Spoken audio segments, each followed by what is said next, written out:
All right, Disney YouTubers that are following along, today we're using the Disney Princess Healthy Treats cookbook, and we're actually making it's kind of a dessert. It's called a handheld treat, actually. So anyway, it's called Moana fruit pudding, and there's no picture in this. This is just a recipe only, so there's no picture to share.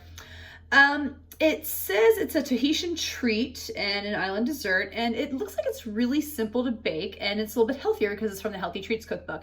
So basically what I'm going to do is I'm going to take some bananas, I'm going to blend them in a food processor.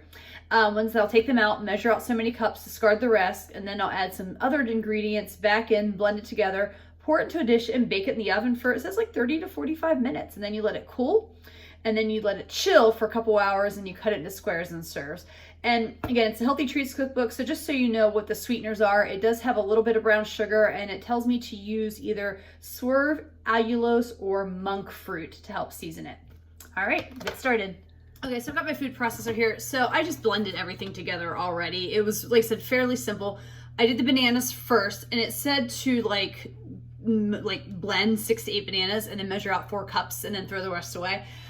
My thing right here has a measuring thing on the side, and it was exactly 4 cups when I was done blending them. Then I added the rest of the ingredients and blended it together, and it created this really nice smooth mixture. And if you heard the bing, that means that my oven is preheated and ready to go. Let me show you here. Might need to mix up a little bit of that cornstarch in there a little bit before. But I have a grease pan ready to go, so I'm going to put it in here and then bake it in the oven, and then I'll take a video when it comes out. Okay, so here is my pudding out of the oven. It says to pull it out, it was firm but bubbly, which it looks that way, and my little cake stick thing I stuck in it come out clean. So I'm gonna let it chill for 30 minutes and then put it in the fridge, and then we will taste test it. All right, so I have a piece of the Moana pudding, which, you know, it kind of reminds me of a bread, but I guess, you know, the Brits call pudding this bread thing. All right, let's taste test it. Yeah, that's really interesting. It's not bad. It definitely has like a bread feel to it, but it's not quite a bread. All right, well, we'll enjoy it and go back with final thoughts. Now I'm going to summarize the Moana fruit pudding and my final thoughts and reviews on this. Overall, I did enjoy it, but I will say a little bit went a long way. And it is a pudding, you know, in terms of like what you might think of as a UK pudding, not a US pudding with like Jello and a packet and a mix. You know, it's more of like a bread outside with a kind of a soft, squishy inside. Not sure if I'm explaining that right, but it was tasty, and it does remind you a lot of banana bread, basically. It just kind of reminds you of a softer banana bread with all the flavors of banana, and it came through nicely. But a little bit of it went a really, really long way. I think like I could only eat like a little piece of it, and it just felt like that was enough. You know, it was very flavorful, but it was just a little too much if you ate too much of it.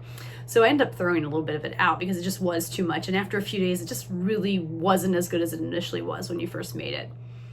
So that being said, let's get into our rankings and reviews. The first is the ingredients on a scale of 1 to 5 in terms of how cheap or difficult they are to find, you know, 1 being on the lower side and 5 being on the higher side. I'm going to give it a 2 only because of the artificial sweetener, I shouldn't say artificial sweetener, the substitute sweetener of like monk fruit or allulose or swerve.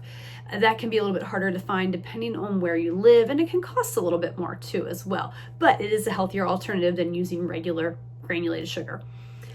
The difficulty scale on a scale of 1 to 5, with 1 being easy and 5 being hard, I'm going to give it a 1. It's really easy. It's just a few ingredients. You put them in a food processor or a blender, you mix it together, you pour it in a pan, and you bake it. Simple, easy peasy, simple, easy to do. And then would I make this again on a scale of 1 to 5, with 1 being never and 5 being absolutely?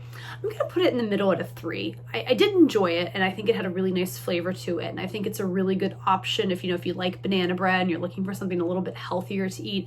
I think it's a good option. Again, a little goes the wrong way. Is it as good as regular banana bread or something?